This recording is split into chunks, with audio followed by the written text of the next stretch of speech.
Produced and distributed by the National Organization for the Reform of Marijuana Laws in Washington, D.C., this is your NORML Daily Audio Stash, the growing truth about cannabis.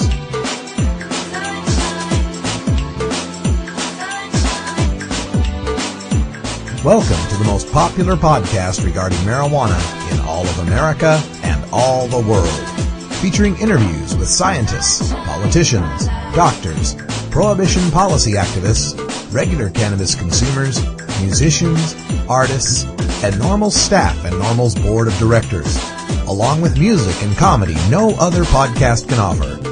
You can always find out more about the show at our website, stash.norml.org, and continue the education and conversation on our blog as well.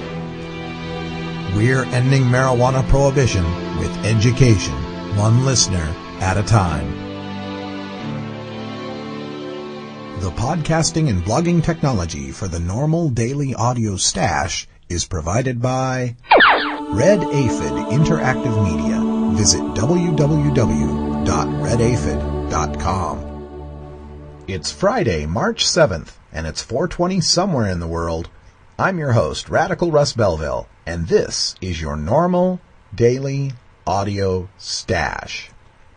You can always follow up on any of the stories we cover here on the Daily Audio Stash by visiting the Stash blog at stash.norml.org. We'll have links to the complete news stories, links to the websites of the people we interview, and links and downloads of all the music we play. Plus, you can comment and communicate with other fans of the Stash by leaving your opinions in our comments section. It's the news, it's the music, it's the interviews by, for, and about the cannabis community at the blog that only NORML can deliver. Your Stash blog at stash.norml.org. Now, Friday is Cannabis Community Day here on the Stash, and coming up after the news, we're speaking with Steve Bloom, our regular Friday guest, who brings us the latest on celebrities and cannabis from CelebStoner.com. Steve tells us about some controversy over the new album from the Black Crowes, a look ahead to Willie Nelson's 75th birthday, and the unveiling of CelebStoners.com's Stoners for Obama campaign. Then Cannabis Carry brings us some music from PAIN, the Propaganda and Information Network, and their song called Grow More Weed. Then we wrap things up with a replay of our conversation with Dan Viets, a Missouri attorney specializing in civil rights and the drug war, as we examine the new record prison population in the land of the free. So sit back and relax with your favorite strain and enjoy your Daily Audio Stash.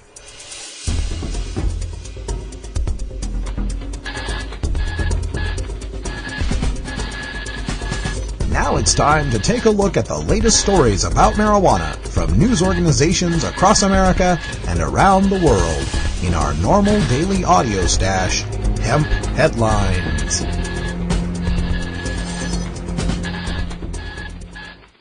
Obama supports, Clinton opposes, revising crack cocaine sentencing guidelines. From the Huffington Post. Hillary Clinton has come out against making retroactive the small change in sentencing guidelines that allows some people convicted under the overly harsh crack laws to have their sentences reviewed by a judge, and if they are found eligible, given early release. Most blacks affected will still serve more than a decade in prison for a nonviolent crime for which whites often escape incarceration entirely. But never mind. Hillary has bought into fears that this means a sudden massive release of an army of Willie Hortons. Over 90% of crack prisoners sentenced under these laws have no record of violent crime, and 94% were not classified as, quote, kingpins or even mid-level drug dealers. Further, the judge reviewing the sentences provides a safety net to ensure that those who are a risk to the public are not released early. Obama, meanwhile, supports making the sentencing change retroactive. Even though politically, given his admission about his own drug use, he has far more to lose than she does by doing the right thing. Well, later on in our podcast, we'll be having our interview with Steve Bloom from CelebStoner.com, who has more to say regarding the current campaign between Hillary Clinton and Barack Obama and their views on the drug war. Extradition deal for Canada's Prince of Pot hits a snag. Vancouver, British Columbia. A deal to resolve the extradition fight between Canada's Prince of Pot and U.S. drug authorities has hit a snag, the marijuana activist said on Wednesday. The United States wants to extradite Mark Emery, who founded a political party and campaigned across Canada to legalize pot, on charges he illegally sold marijuana seeds from his Vancouver store to American buyers. Emery tentatively agreed with U.S. prosecutors in January to plead guilty in return for the charges being dropped against two other defendants and him being allowed to spend the bulk of a 10-year sentence in Canada. Canada must also approve the deal, but its prosecutors say a Canadian judge cannot be ordered to impose a U.S. prison sentence of no release for at least 5 years that is stricter than Canadian law requires. Quote, "The Canadian government says that's not legal in Canada, and so Justice Department in the United States says the deal is not possible because the Canadians are not playing ball, so to speak," end quote, Emery told reporters. Emery was in court in Vancouver on Wednesday to set a date for his extradition trial, but a judge agreed to postpone the hearing until April 19th to allow his lawyers, U.S. and Canadian prosecutors, to continue negotiating.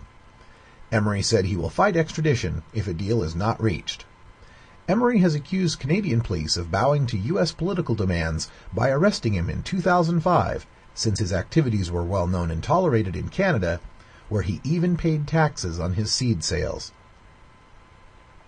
Wow, it's bad enough that the U.S. anti-marijuana policies create a huge injustice in our own country. What's more troubling is that our superpower status has made it possible to overtly manipulate other governments into committing anti-marijuana injustices as well. Writers of HBO's drama The Wire protest the drug war in Time magazine. Quote, "We write a television show. Measured against more thoughtful and meaningful occupations, this is not the best seat from which to argue public policy or social justice. Still, those viewers who followed The Wire, our HBO drama that tried to portray all sides of inner-city collapse, including the drug war, with as much detail and as little judgment as we could muster, tell us they've invested in the fates of our characters.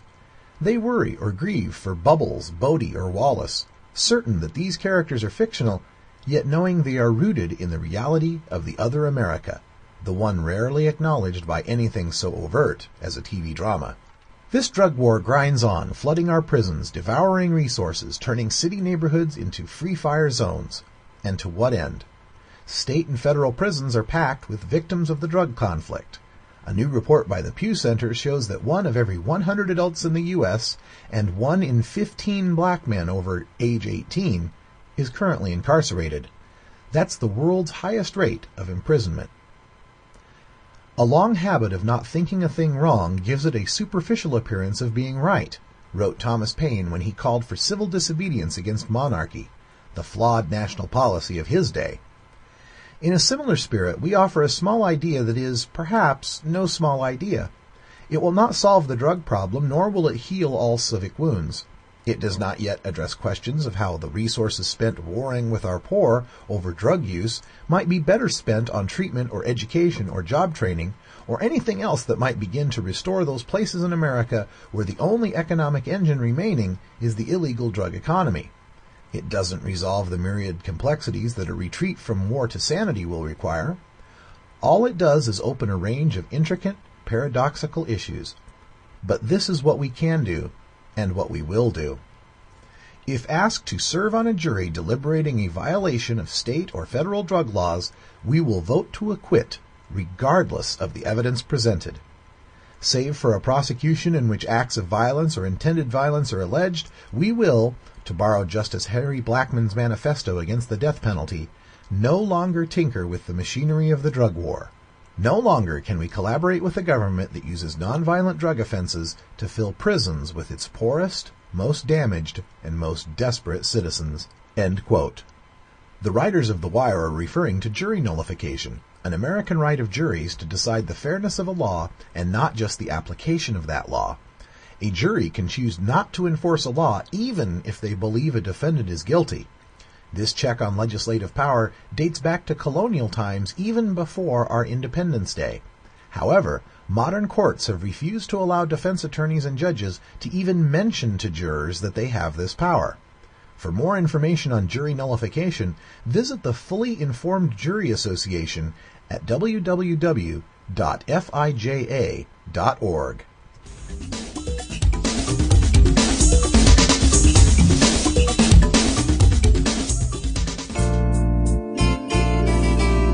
Yeah, this to individuals. Yeah. And we just want y'all to know that weed helps, you know what I'm saying? So I just want y'all to stop messing with the people who need it to live. It's helping people out there with cancer, AIDS, you know what I'm saying? So y'all gotta let it be, man. Legalize this. Legalize it.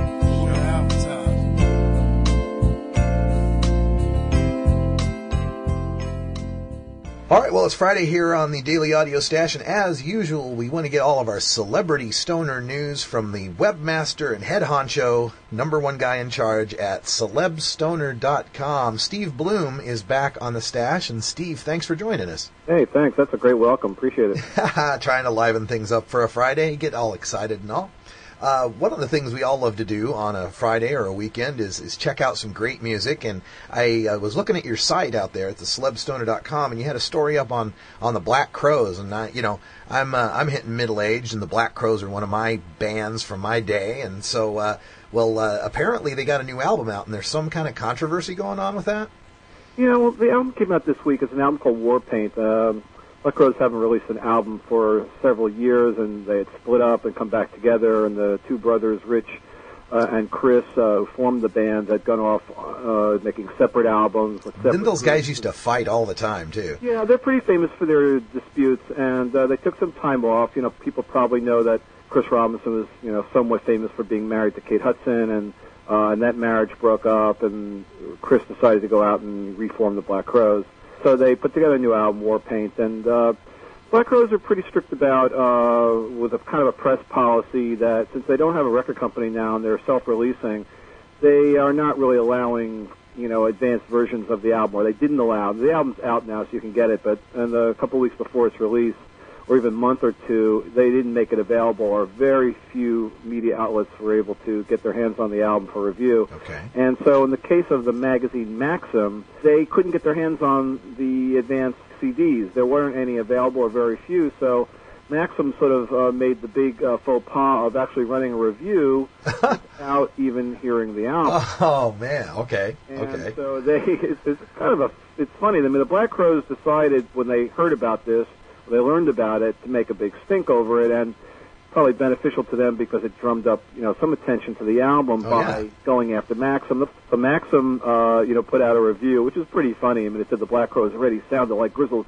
classic rockers on their 1998 debut. Oh, it certainly was a neat trick for a bunch of wasted 20-somethings to pull it off. It hasn't left Chris Robinson and the gang much room for growth. Now they're legitimately grizzled. They sound pretty much like they always have, boozy, competent, and in slavish depth to the Stones, the Allmans, and the Faces. Oh, this is their review of the album. They gave it 2.5 stars. So the Black Crowes just kind of went nuts. Maxim's actions seemed to completely lack journalistic integrity and intentionally mislead the readership. When confronted with the fact that they never heard the album, they were claiming to review in the music section with a star rating no less. They attempted to explain that it was an educated guess.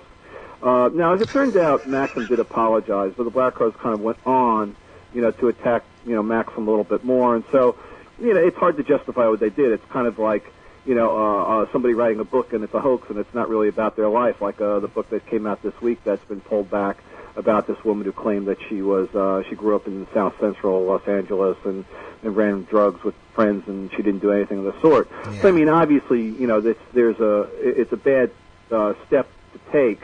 Some of the things that the Black Crowes being taken as a band that is just kind of stealing an image from the Faces or whatever, I've always had a disagreement with that because, nobody's original. Everybody's stealing from everybody else. I mean, the Stones would be nowhere without ripping off a bunch of old bluesman riffs and such. And Maxim printing a story without hearing the album, I mean, you can't do that. That's just right out. People should sort of know, I mean, the fascination with the Crowes, I mean, especially to this, audience, your audience, the Audio Stash NORML crowd. The Black Crowes back in 1992 played the Atlanta Pot Festival. When marijuana was sort of making a resurgence in popular culture in the early 90s, the Black Crowes were right at the head of the class. and they appeared on the cover of High Times. I actually interviewed them for High Times back then. Participated on the Hempelation benefit album that was done for NORML. They did a version of Bob Dylan's Rainy Day Women, or they contributed a version that existed that they had as a B-side, and I also was involved with that record as well, and that was very kind of them. So they've been, involved, but they've kind of stepped away a little bit from the marijuana issue over the years. But I think they, like Cypress Hill, who were noted for being the most well-known hip-hop band to embrace marijuana. The Black Crowes were sort of the most well-known of the rock bands of that era. So that's basically, why the sort of focus on the Black Crowes, because I think the fans are interested in, their support of the cause over the years. And speaking of someone who's been very good on helping NORML with our issue, someone who's on our stash almost every day is Willie Nelson. He's done those public service ads for NORML, promoting the cause. And apparently Willie's got a video out, and there's a long-form version that people can see on CelebStoner, I guess. Yeah, well, Willie's new album, Willie is amazing. He's 74 years old, and he's going to celebrate his 75th birthday this year in April. April 30th, and it's coming right around the corner, right around 420. 10 days later, everybody should remember that. 10 days after 420 is Willie's birthday. Send your wishes in one way or the other. And there's going to be a TV show with a tribute to Willie. There's going to be a release of his music throughout the years, like a box type set. And here yet is another newly recorded album by Willie, who puts out an album at least once a year. And the latest album is Moment of Truth, which is very good. The title song is excellent, and he does versions of Grave Digger, which is a Dave Matthews song, and Gotta Serve Somebody, the Bob Dylan song, which is terrific, ends the album. And there's another song on the album called You Don't Think I'm Funny Anymore. So I'm not sure whether Willie wrote that one or not, but Willie, he writes some. He's great at playing everybody else. He's a great interpreter of other songwriters' music. And so a few months ago, he gathered together a bunch of his friends, a lot of the so-called celebstoners that we focus on the website, Woody Harrelson and Owen Wilson. Now, Woody and Willie are friends that probably has a lot to do with that they both have houses on Maui in Hawaii. And so whenever they're there the same time on the island, I know they spend time together. Willie's famous for his poker games on the island, and pretty recently, when Owen Wilson, had his problem where he had an overdose and a near suicide, or what appeared to be a possible suicide, Owen was sort of recovering, and Woody was really pitching in and helping him out. And Woody's, a very clean liver when it comes to, everybody knows he smokes marijuana and loves to wear hemp clothing, but he, is into raw foods and yoga and very healthy lifestyle. And so I think he wanted to sort of offer some advice. This is what you need to do, Owen, to turn your life around a little bit. And meanwhile, during all that time, Woody and Owen were sort of like hanging out together everywhere for a while. And they went to, Owen Wilson is from Dallas, and Willie, of course, is from Texas. And they all went to Austin for a video shoot that was called the first annual lawnmower race, and they had not only Owen Wilson and Woody Harrelson, but Jessica Simpson, who's become a friend of Willie Nelson's over the years, and Dan Rather was there, and some other maybe just lesser known celebs, but Owen, Woody, and Jessica all participated in the race, and it's a cute little video, and it just shows how Willie's just loved by so many people in the world these days, and it's going to be a big year for Willie. So let's hem hooray for Willie. That's all. So happy 75th for Willie Nelson, absolutely. And we always get all these reefer madness headlines telling us how bad marijuana is for us, and Willie's 75 and still going strong. So sure is. What can you say about that? I'm not smoking any less for it, I'll tell you. From everything I've heard. A few weeks ago or a month ago, there was a report that went around that Willie's, gone on a health kick and he stopped smoking, and that was very erroneous. I mean, I just kind of asked around to a few people just to query, some of the people I know in the Willie world out there, people who know him, and they all kind of laughed. It was just a big joke to them. I got a lot of, emails back, LOL. Yeah, sure. Well, the big story in the news, I noticed at the CelebStoner.com site, there's always the top CelebStoner votes. It's a poll you can participate in, and then usually you give 4 or 5 or 6 possible people to vote for. And tell everyone about your most recent CelebStoner and the campaign. Well, everybody knows that, CelebStoner has been very much on the bandwagon to support Barack Obama and to get him the nomination for the Democratic presidential candidacy to run, in November. So we nominated him as a top CelebStoner in the latest vote, and Obama won that latest round, and that's because people, perceive him to be, as we do on the website, a supporter of the marijuana cause.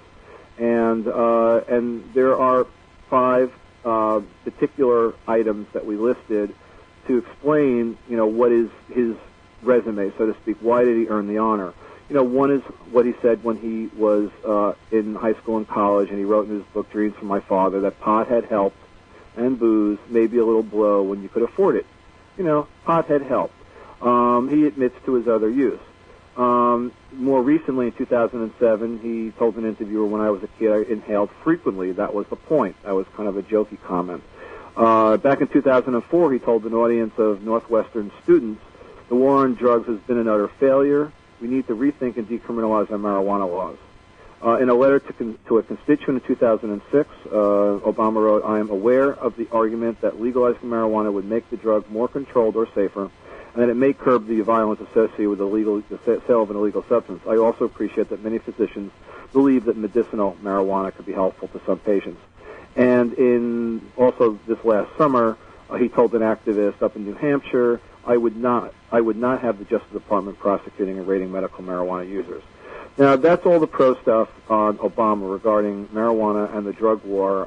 There have been, I've heard from a lot of people saying, well, we're not telling the whole story, that he has waffled, that he has flip-flopped on marijuana, and I contend, as I've said on your show several times already, that until he deals with this directly and not through his spokespeople, I'm going to take for what he said in 2004 as his standing belief that marijuana laws need to be, that we need to rethink and decriminalize our marijuana laws. I want to hear him directly say, hey, I didn't mean that.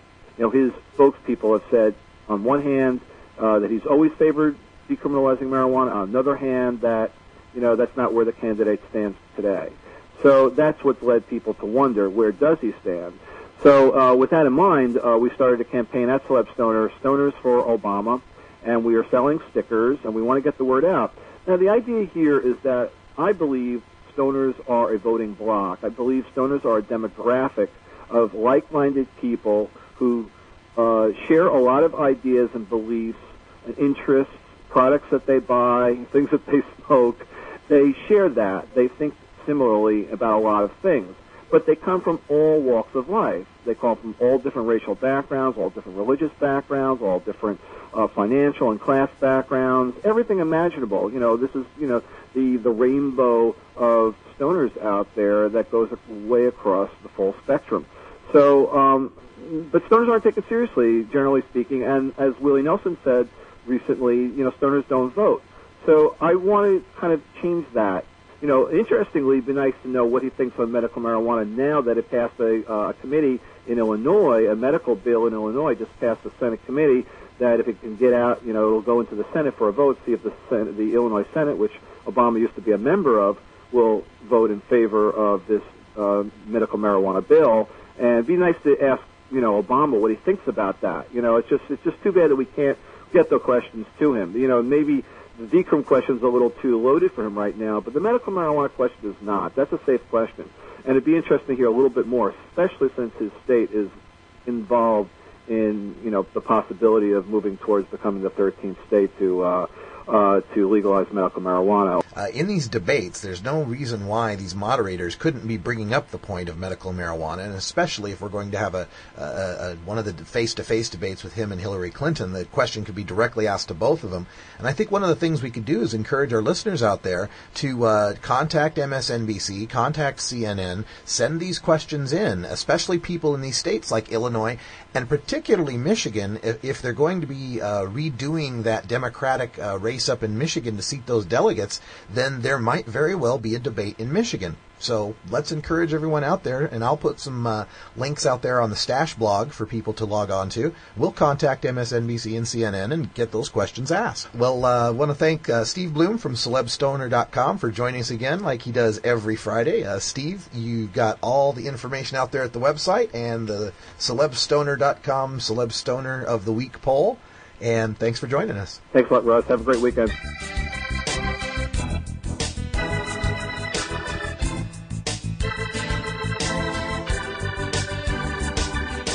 Here at the NORML Daily Audio Stash, we work hard to change our nation's marijuana laws through education and discussion.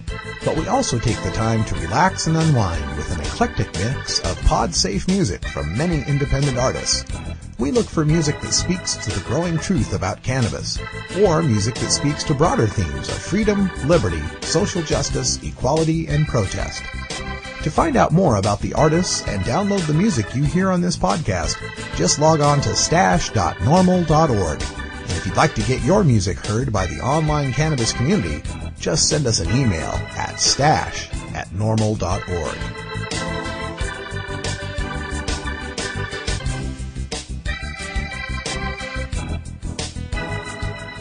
It's Friday here on The Stash, so we take this musical puff from a UK punk rock group that was together from 1995 to 2002. The group PAIN, which stands for Propaganda and Information Network, recorded this song, Grow More Weed, in 2001 with none other than Mr. Nice himself, Howard Marks, who joins lead vocalist John Aris on this heavy dub reggae ska-influenced tune. Mr. Marks famously spent 7 years in an American prison for drug trafficking and later ran for re-election to the UK Parliament on the single issue of the Legalize Cannabis campaign. He didn't make Parliament, but he continues to write and campaign vigorously for the legalization of recreational and medical cannabis. You can visit his website by checking the links at our website, stash.normal.org, or find out more about the band PAIN at music.podshow.com. And as always, you can download this song from our website. This is PAIN and Grow More Weed. 1,000 million years ago, nature said let it grow. Grow more weed. I've got no race problem, I've got no age problem, I've got no problems when I'm stoned. So I'll grow more weed.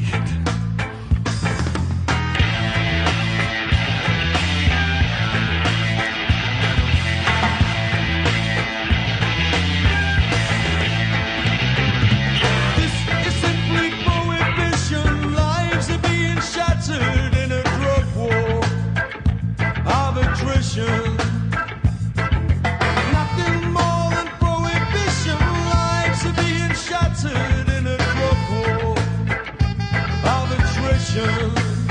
Cha, cha.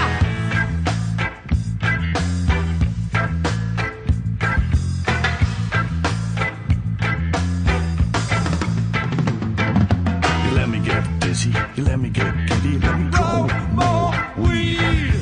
No to a witch doctor, no to a priest, just let me grow more weed. You let me get dizzy, you let me get giddy, let me grow more weed. I say no to a witch doctor, no to a priest, just let me grow more weed.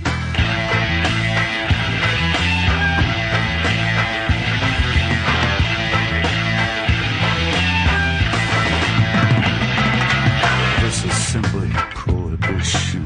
Lives are being shattered in a drugs war of attrition. There's nothing more than prohibition. Lives are being shattered in a drugs war of attrition.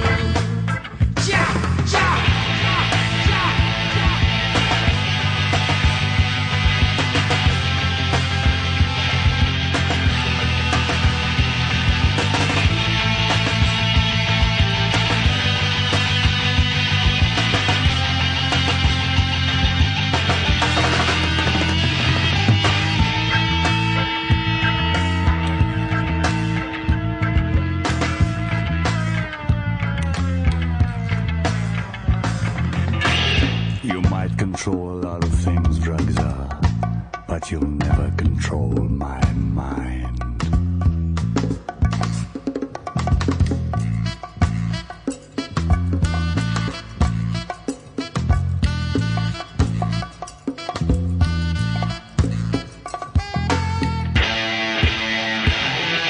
Egyptians grew it, Indians grew it, so let's grow more weed.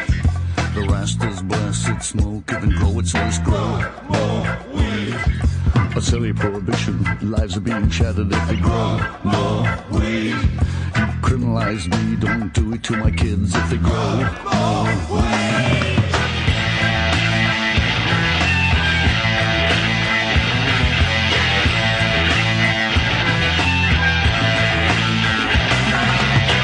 So you want 10 more years, grandson? I'll give you 10 years. Like you give to so many of our kids, our next generation. Can you see the problem? Can you see it? Weed. Light up your chalice and bucket and polish and grow more weed. A homegrown solution for disease and pollution, so grow more weed. The state of the nation is national iration, so grow more weed.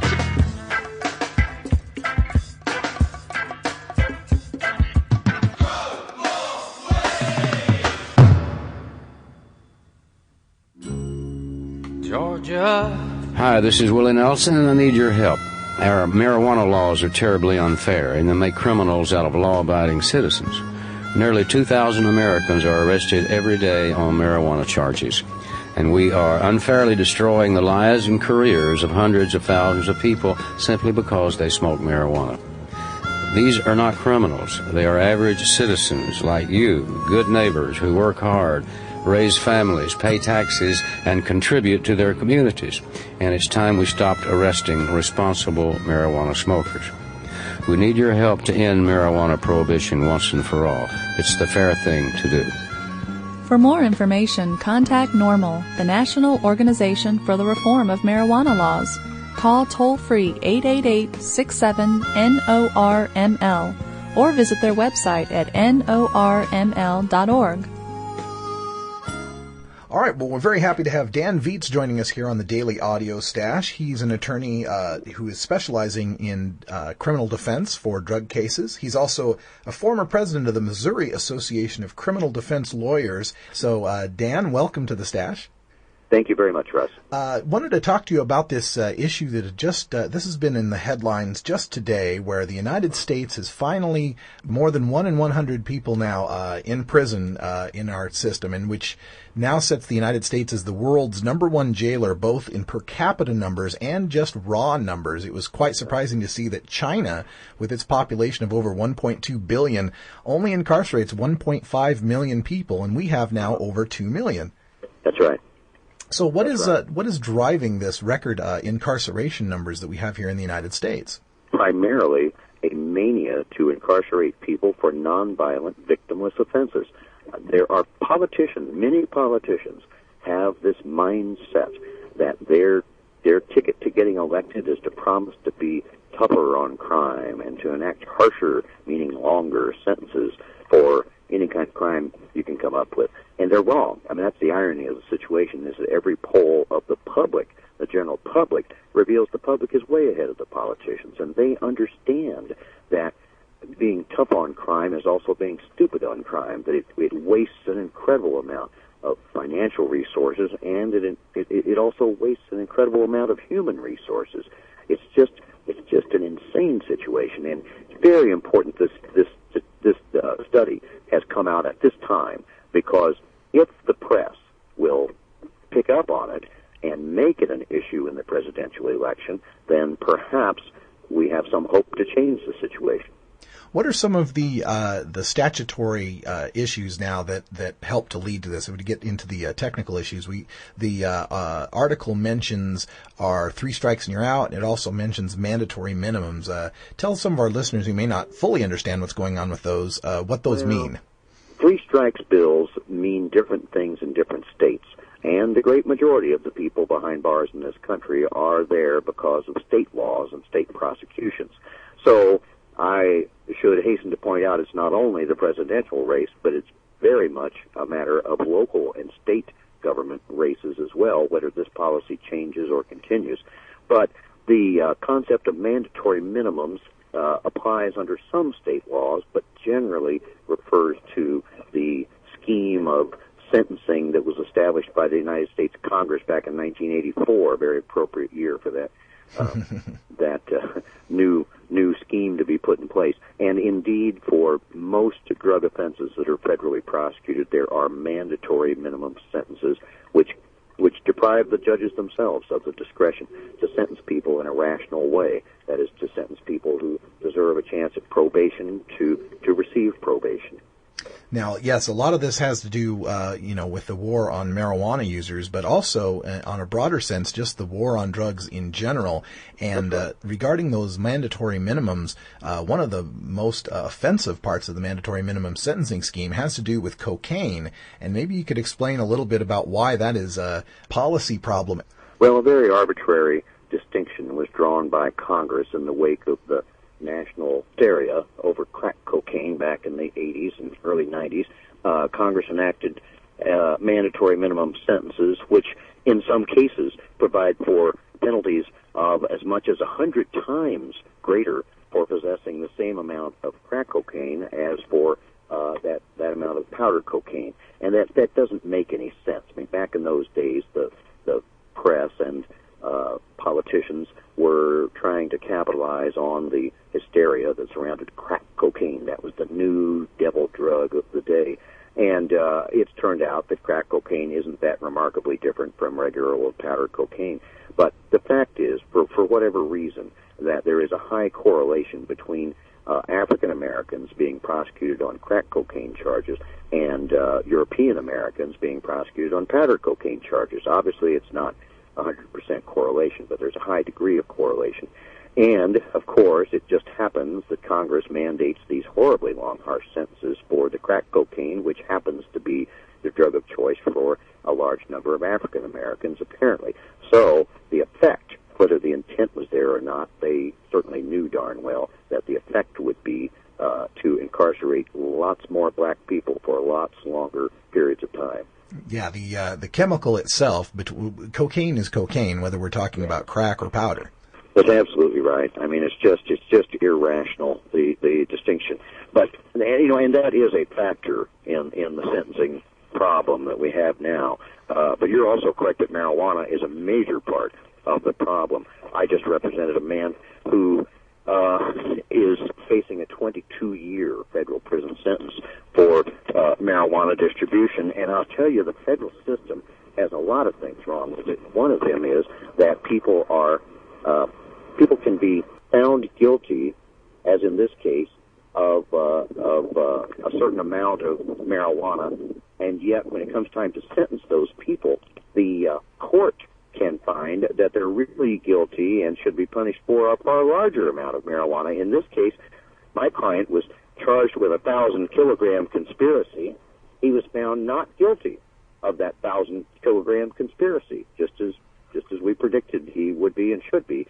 But the judge, when he comes in for sentencing, the judge says, well, even though the jury found you not guilty of this 1,000-kilogram conspiracy, I think you really did distribute over 1,000 kilograms, and she sentenced him based on a figure of something like 2,500 kilograms, which was just insane, based only on the word of cooperating co-defendants who had everything to gain, nothing to lose, by making up fantastic stories about these supposed major quantities of marijuana that no one ever saw, but there's no other evidence they ever existed except the word of a rat. We hear so many stories like that where the case is decided off of, or the case is prosecuted on conspiracy charges, not the actual the possession of the marijuana itself. That's exactly right, Russ. That's one of the worst things about the federal system. I'll tell you, I hate to say it, but I've got to go into court right now and defend some people on marijuana charges, so I really appreciate the chance to talk to you and the listeners to the Normal Stash today. Well, thanks for joining us. Dan Viets is as a criminal defense attorney just now getting ready to defend someone on marijuana charges. Thanks for joining us. Thank you, Russ, very much. All right. Have a good day.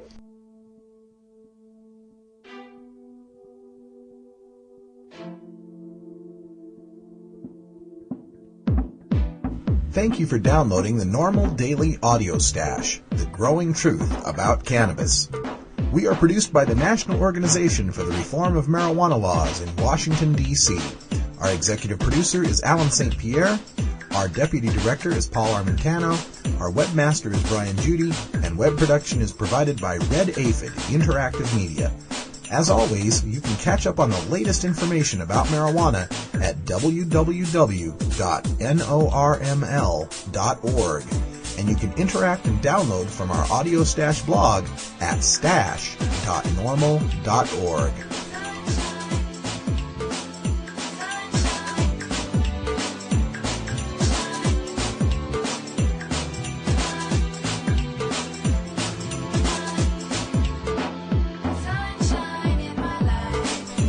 For everyone here at NORML, I'm your host, Radical Russ Belville, hoping all your harvests are bountiful and your encounters with law enforcement are non-existent. We leave you with today's cannabis quote from Chrissie Hynde, lead singer of The Pretenders. Quote, "Whatever I'm already doing becomes enhanced when I smoke pot. It can also be demotivating because if I'm not doing anything and I smoke a joint, it enhances just sitting in a chair. Then I don't even want to get up to change a record. That might not be a bad thing, but you have to get things done once in a while." End quote. Well, I'm Radical Russ Belville. Thanks for joining us this week on the NORML Daily Audio Stash. We'll be back next week with plenty more news for the cannabis community. We'll see you next week. Take care of each other.